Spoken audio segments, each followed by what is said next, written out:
Selamat sore Pak, perkenalkan nama saya Rufina Kila, Prodi S1 Keperawatan, MPM 19201046. Di sini saya akan menjelaskan tentang materi daur biogeokimia. Siklus biokimia adalah siklus unsur atas senyawa kimia yang mengalir dari komponen biotik dan kembali ke komponen abiotik. Siklus unsur tersebut tidak hanya melalui organisme, tetapi juga melibatkan reaksi kimia dalam lingkungan biotik sehingga disebut siklus biogeokimia.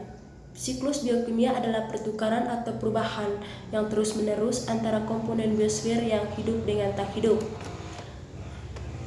Fungsi siklus biokimia itu sendiri adalah sebagai siklus materi yang mengembalikan semua unsur-unsur kimia yang sudah terpakai oleh semua yang ada di bumi, baik komponen biotik maupun komponen abiotik, sehingga kelangsungan hidup di bumi dapat terjaga.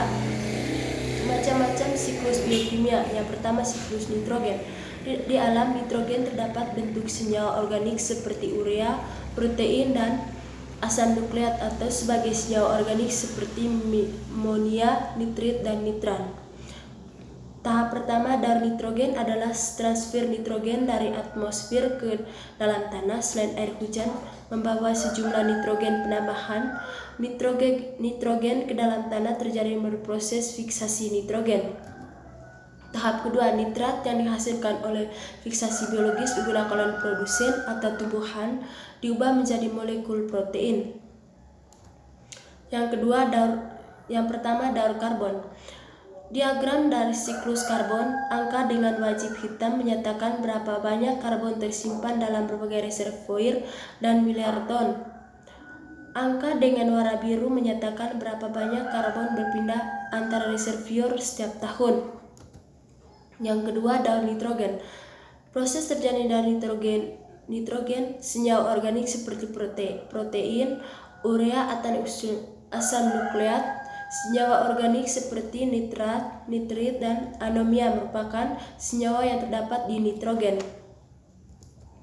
Tahap-tahap terjadinya daur nitrogen yaitu tahap pertama yaitu daur nitrogen ialah proses transfer nitrogen dari atmosfer ke dalam tanah. Selain masuknya nitrogen ke dalam tanah akibat dari air hujan, nitrogen juga dapat masuk melalui proses fiksasi nitrogen.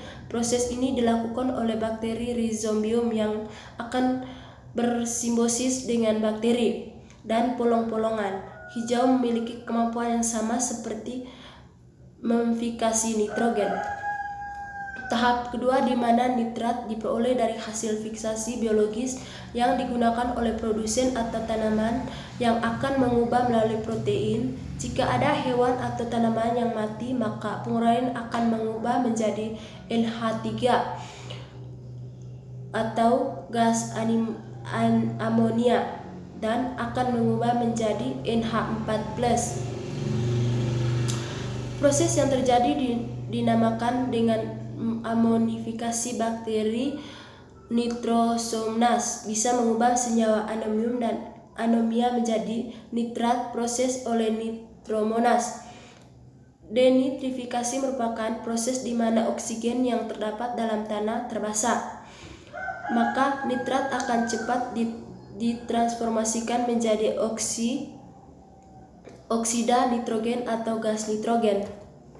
Daur sulfur. Sulfur hanya ada dalam sulfur organik. Sulfur akan diproduksi menjadi sulfida oleh bakteri yang membentuk sulfur dioksida atau terbentuk nitrogen sulfida. Hidrogen atau sulfida mampu memusnahkan makhluk hidup yang berada di perairan yang akhirnya akan menghasilkan bahan yang organik yang telah mati akibat penguraian. Tumbuhan pun dapat menyerap sulfur berbentuk sulfat. Siklus fosfor. Siklus fosfor merupakan suatu proses perubahan fosfat anorganik menjadi fosfat organik, lalu kembali lagi menjadi fosfat organik secara terus-menerus tanpa jeda. Komponen fosfor ini juga bisa dijumpai dalam bentuk sebagai komponen